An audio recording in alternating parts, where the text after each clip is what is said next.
I met an amazing guy on a dating app, and now I'm wondering if I should drop the I was born without the usual lady parts bomb on our first date, or let him crush on me a little longer before I scare him off. So, I have MRKH syndrome.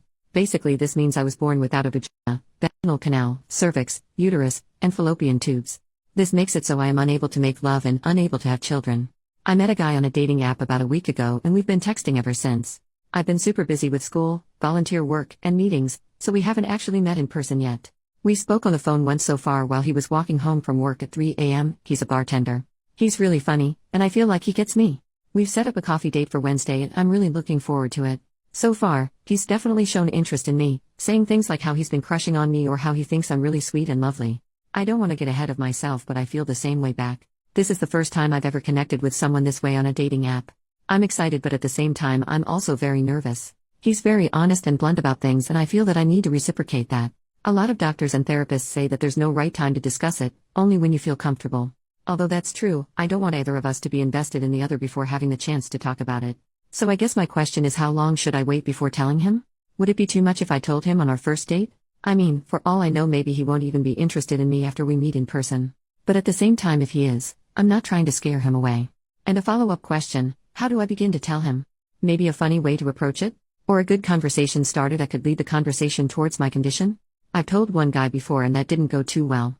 I waited a month to tell him and I ended up crying while doing it. He was interested in me before I told him, but afterwards, he was only interested in being friends with benefits. My self-esteem definitely took a kick with that one.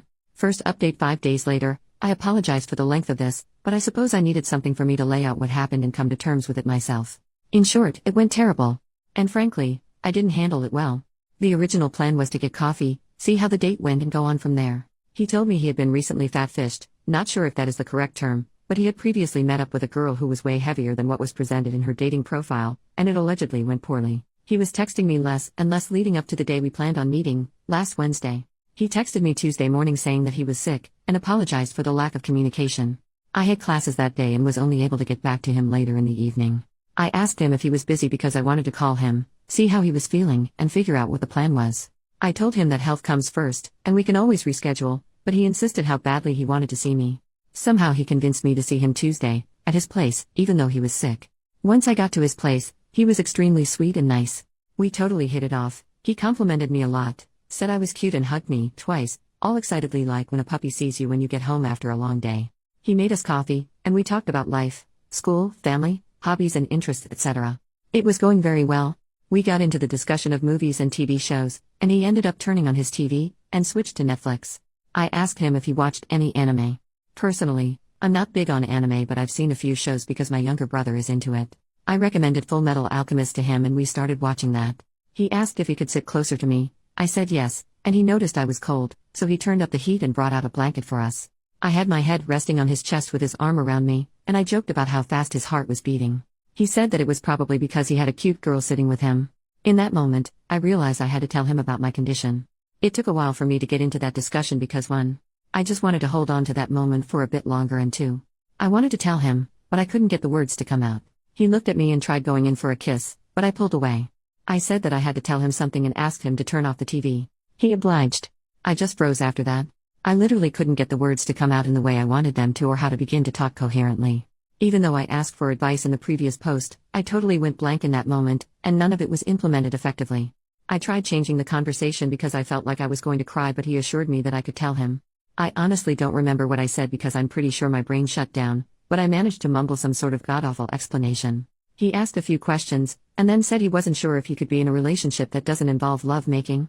He said that we could keep it casual for now and see where things went. Even though I originally went in with the worst expectation, I was still hurt by what he said. I felt really let down because he met a lot of the things on my checklist, and I thought we connected well. I asked what keep it casual specifically meant for him, and he said that we could be exclusive, but he didn't want to get too emotionally attached. I guess that was the part that really stung. I told him that I wasn't looking for a definitive answer yet because it was still too early to tell anything, and I wasn't looking for marriage, but if he knew right now, for a fact, that he can't be in a serious relationship with someone that has my condition, then I wasn't interested. I know myself too well, and honest to God, I can't get involved with someone without getting emotionally attached, and agreeing to see where it went would be intentionally setting myself up to get hurt. Plus, I think that was just his way of saying no to me nicely. He politely said that we could both take a few days to think about what we wanted, and he'd let me know. He was just trying to let me down easy, because we both knew what he meant. It was around 8:30 p.m. by the time we got done with that discussion, and I said that I should probably leave. He walked me to the elevator, in silence, and as I was about to enter the elevator he asked if I would still be interested in being friends because he enjoyed my company. I said I wasn't sure, and that I'd talk to him later. By the time I got down to the first floor and out the building, I had tears down my face, and I felt like absolute crap. Pretty much every guy I have told about my condition would later go on to say that we could be friends with benefits or something more friendly. I just felt like no one would ever want me for me, and that all I would be good for is some side action. I felt really alone. I felt that the only reason I had ever been in a relationship previously was because I hadn't been diagnosed with my condition when I started dating my ex, and we had already been together for a year when I did find out. I felt like he only stayed with me a year longer because we had a strong emotional bond, but even that came to an end when he cheated on me. I'm not that insecure, but at that time I couldn't think straight. I had just experienced something nice, and it was instantly taken away from me. I haven't had many friends after my ex cheated on me with my best friend, and I cut contact with everyone in that circle, and making friends at university is difficult if you're a commuter. I ended up calling a guy I know as I walked back to the subway. I don't really consider him a friend anymore because he has told me he has feelings for me, but I don't feel the same way back towards him, and he makes constant cheesy statements about me and him despite me telling him not to. I don't want him getting too attached to me, so I keep my distance. But in that moment, I really needed someone, and I didn't have any other option. So I called him, he picked up, I asked if he was busy, and he said he was playing a game with friends and he could call me back later.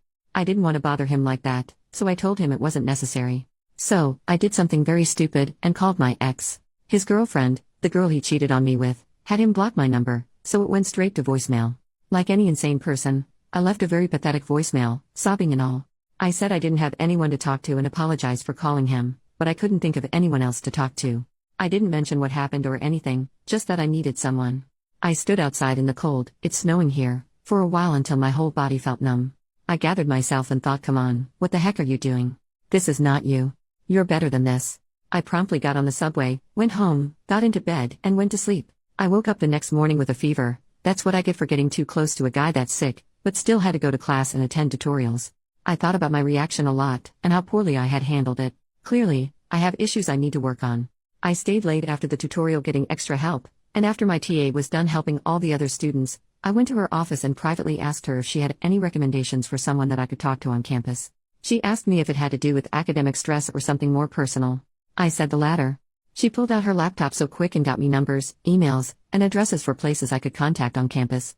She told me that she understood and that she too was having issues a couple months ago and recommended a clinic she had been to personally. I couldn't stop thanking her. Before I left, I said, it's not a big deal or too serious. I guess things could always be worse, and without skipping a beat, she said yeah, but things could also be a lot better. I thanked her for her help and left. He hasn't texted me in 2 days now. I'll wait a little longer, but I guess I got my answer. I realize I am not ready for dating. For the time being, I should get help. It's not that I can't handle rejection, but the fact that time and time again, I get guys who are totally into me, and aren't looking for lovemaking right away because they want something more meaningful, but as soon as I mention no lovemaking at all, for now, at least, they turn me down. If they rejected me right from the start, and we didn't get along well, I could handle that perfectly fine. I can't help but think I'm a defective human, and will never find a guy who would appreciate me for me. I have yet contact the number my TA gave me. If you've read this far, thank you. If you have any advice, things I should improve on, better ways to handle situations like this, constructive criticism, or any other comments, I would greatly appreciate it. Thank you. Final post 2 more days later. I just wanted to address some common questions, and to clear up some things I've mentioned in the comments briefly. I hope this post is a little more coherent and organized than my previous ones. But before I do that, I really just want to thank everyone for all your nice messages and advice. You have no idea how much it actually means to me, and how much I appreciate it. Quick update, I texted Kyle yesterday and he replied. I asked him how he was feeling. He said he was even more sick than earlier. I said I was too, and I said it was his fault, in a joking way, because it was just as much my fault too. I told him about how I had a volunteer thing at university which I went to and how I nearly fainted because of my fever and ended up coming home early. But that was it. We didn't talk about much else because he stopped responding. In addition to this, I haven't called the number my TA gave me because they are only open Monday to Friday from 8 a.m. to 4 p.m. So, I'm going to be doing that on Monday, hopefully. My condition, the exact name for my condition is Mayer-Rokitansky-Kuster-Hauser syndrome, or MRKH syndrome for short. It affects 1 in every 5,000 women. A lot of people, I'm assuming they were trolls, stated that I was a guy or something along those lines. Just to clarify, I am a woman, I look like a woman physically and I felt like a woman my whole life. I was genetically born with 20 chromosomes. Being a woman is not something I doubt. There are basically 2 types of branches within MRKH. Type 1 is an isolated occurrence, meaning there is only a lack or underdevelopment of internal reproductive organs. Type 2 is more serious as it is also associated with auditory, vertebral, renal, and cardiac issues. This may include hearing loss, bent or curved spine, missing kidney, etc. I have type 1. There are a lot of variations for each woman and to what extent they are affected by this. I am mainly going to be talking about my individual case. Diagnosis: a lot of people were confused as to why I was only diagnosed with this a year ago and not at birth, and why did I find out after already being with my ex for over a year. The way MKRH works is that it affects internal reproductive organs. This means that just by looking on the outside, it is undetectable. From the outside, I look like a normal female. I have normal external genitalia, including a clitoris, urethra, labia, etc. I am missing the vaginal opening, cervix, uterus, fallopian tubes, and my ovaries are underdeveloped. My ovaries contain a few eggs, and they function enough to produce lower levels of estrogen, which is why I am still physically able to look like a female. For me personally, instead of a vaginal opening, I have something called an indentation or dimple. For 18 years of my life, I lived thinking I was just like any other girl. I never once suspected anything was wrong. When I started dating my ex, we never attempted to make love because neither of us were ready. But this was around the time I started to feel like something was wrong. One main reason was that I hadn't started my period, and the second being the fact that I wasn't able to insert a finger inside myself. For some reason, at the time, I assumed periods and fingering went together. I thought that once a girl got her period, her privates opened and the barrier fell out or something like that. It's weird looking back at that now, haha. I went to the doctor's one day, this was before I started dating my ex, with my mom after she started getting worried about me not getting my period. This is probably one of the most common ways women with MRKH find out about it. The doctor simply assumed that I was a late bloomer and told me to fix up my diet and work out. I was underweight at the time, around 82 pounds with a height of 5 feet. I was referred to a pediatrician who did absolute jack about my situation. The following year, I got my crap together on my own. I joined the wrestling team, track team, and I started doing weight training. As a result of this, I was also eating way more, and I gained a lot of muscle mass. I got my weight up to 120 pounds when I still hadn't gotten my period. I went back to the doctors. They still didn't take it too seriously, telling me that some women don't get their periods until they turn 20 or something, or asked me about my family history. I had multiple blood tests done, showing my levels were completely normal. I didn't feel like everything was normal, so I switched around doctors, seeing different specialists, and pediatricians, getting more and more blood tests done each time. Needless to say, I was getting tired of blood tests because I knew they didn't show anything. One doctor said my prolactin levels were too high, but I think that was circumstantial. Prolactin is the hormone that produces breast milk in pregnant women, and she kept insisting that I had breast discharge, which is something I had never experienced before in my life. Somehow, I can't exactly remember which doctor, I ended up getting put on birth control pills as an attempt to reset my biological functions and induce a period. I diligently took the birth control pills every day. Nothing happened. This is when I thought, is it just me or does healthcare in Canada suck? Then another doctor suggested I get a pelvic ultrasound done. This is when they found the issue. The poor lady who did my ultrasound spent over an hour looking for my uterus, which didn't even exist. The doctor did a pretty terrible job of telling me the news, in all honesty. She stood at the door, ultrasound reading in hand, with the door wide open, and told my mom I had MRKH. She said according to the ultrasound I had an underdeveloped uterus. This ends up being false later. She literally didn't even spend 2 minutes talking about it and left. I walked back to the car with my mom. She was crying as she called my dad and told him the news. His response was just to start swearing, not knowing he was on speakerphone and I could hear him. And then he said, "It's okay, just forget it." I came home, and I did some Googling and started to learn more about MRKH. I had already been with my ex for over a year up till this point, and I texted him while he was at work, and told him about it. I also added that if it changed anything between us, that I would understand, and I wouldn't hold it against him. As much as I might hate him now, he was the only one who ever handled this news properly, which is something I really needed at the time. After the initial news, my doctor handed my file over to a sick kids hospital in downtown Toronto as they were better equipped to handle cases like mine. They started off by wanting to get everything straight with what they knew about my condition. They had me get an MRI done because, although ultrasounds are more inexpensive, they are not as clear and detailed as an MRI. I also had an ear exam, x-rays of my spine, and another pelvic ultrasound, to check kidneys. Doctors aren't allowed to disclose patient information, and of course, the poor lady spent a good while looking for my uterus and even called in another technician to help. I ended up asking them if they were trying to look for my uterus, because I didn't have one. The look on their face was hilarious, as I'm sure they probably never heard of my condition either. After I met up with my doctor, and everything was figured out, I was properly informed that I did not have any issues with my spine, or kidneys, or ears, but I was missing a uterus, cervix, vaginal canal, and fallopian tubes. I was called in for another appointment after a couple weeks, and they did a physical examination where they wanted to measure the depth of my vagina. They had me lay down with my legs in the stirrups, and they took a Q-tip covered in a lubricant gel and inserted it in me. The depth of it was about 3 millimeters deep. It was actually quite painful, and I hated doctors by this point anyways. Family situation: my parents are pretty religious, and discussions about topics about the female body, menstruation, and private matters like that are highly taboo. Everyone knows about it, but no one talks about it. My mother isn't educated and she doesn't know English well, so most of the time when I went to the doctors, I went with my dad. It was very weird and awkward. The few times my dad refused to go with me, I went with my mom and had to translate everything the doctors were saying for her. After my last appointment with Sick Kids Hospital, they referred me to a social worker who gave me her business card, some brochures and other things with information about my condition. My dad took those from me and threw them out, saying I didn't need them. They also asked if I would like to attend the support group meetings they had weekly at the hospital, to which my dad also insisted that I didn't. Going to therapy at the hospital in secret isn't an option because it's too far. I can't drive on the highway yet, and it would be impossible for me to make up some lie to go. Taking the bus there would take over 2 hours, which I don't particularly mind doing if it helps me, but I don't have time due to school. I actually got a letter from the hospital in September about a pretty cool MRKH conference here where different doctors came with information and everyone dealing with it was invited. I really wanted to go. But again, it was far. I figured since it was a once-in-a-lifetime opportunity, I could definitely bus there. The event started at 8 a.m. and busing literally took 5 hours. It was unrealistic for me to go. So then I told my parents about it and they said, "You don't want to go to that. They'll put all sorts of rubbish in your mind and now you're not really a woman." I tried arguing that it was exactly the opposite of that, and that they want to inform you that you are a woman despite the lack of certain organs. They responded by taking away the letter, which had a website address on it, I had received from the hospital, and throwing it away. I had someone telling me that I need to stand up to my parents. My parents aren't the issue, but my dad is. Unfortunately, due to the circumstances that I don't particularly want to reveal online, standing up to him jeopardizes everything for my mother and my younger siblings, which is something I refuse to do. I am well aware of the crappy situation I am in. I know they are being abusive, in more than one way. I've thought long and hard about it, and I've come to the terms that not doing anything about it is the best approach. I'm not saying this out of fear or wanting to be selfish and pretending like we're a normal family.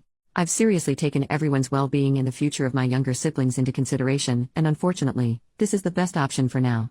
Surgery: I had a lot of people asking or informing me about surgery. In my first post, somewhere in the comments, I believe I said something along the lines of I'm a broke college student, and surgery isn't an option right now, as a way to avoid talking about the real reason why I can't get surgery yet. Lucky for me, I live in Canada and I have health insurance. Surgery is definitely an option for me. But due to my family situation, they believe that I won't need surgery until after I get married, because I mean it's not like I'm going to be making love anytime soon. Haha. Additional comments. 1. A lot of people, mainly guys, are saying that I could look into doing butt stuff. It's all about personal preference, and I hate it. It's not hot, it's not fun, it's literally feeling like reverse pooing, and it's not a good feeling. 2.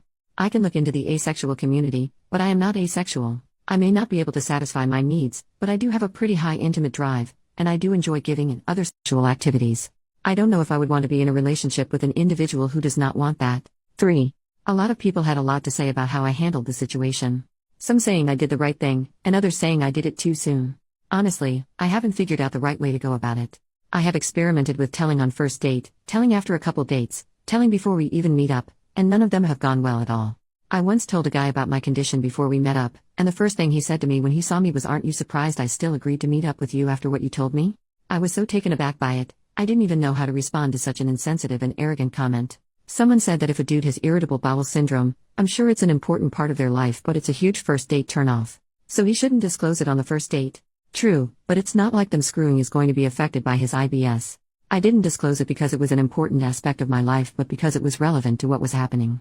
I evaluated the situation I was in with Kyle and noticed that he was trying to get to the next level, so I had to tell him. Agree or not, first date material or not, I'm going to stand by with what I did because in that moment it was the right thing to do. 4. I am not going to disclose this on my dating profile. It's easy for everyone to sit there and suggest I do that, but you don't really know what it's like until you're actually in the situation yourself. I don't want to publicly display it to guys I'm not interested in, nor to those who aren't interested in me. I know guys who also use those dating apps, and I don't want them to stumble across my profile and find out about it. 5. The guy I ended up calling on Tuesday night, after I left Kyle's apartment, he knows about my condition. He has told me that it wouldn't bother him. I had a lot of messages telling me that I shouldn't friendzone him, and that I should give him a chance. Here is the real reason why I'm not attracted to him, nor why I would never ever give him a chance. He's basically doing nothing with his life. He's 24, lives with his mom, doesn't work, can't drive, plays video games all day, uses his depression and anxiety as an excuse from putting in any effort towards having an independent life. Whereas I, on the other hand, I work part-time, I study my butt off in school, and I make time to do extracurricular stuff. I also deal with depression, self-harm, and self-destructive thoughts.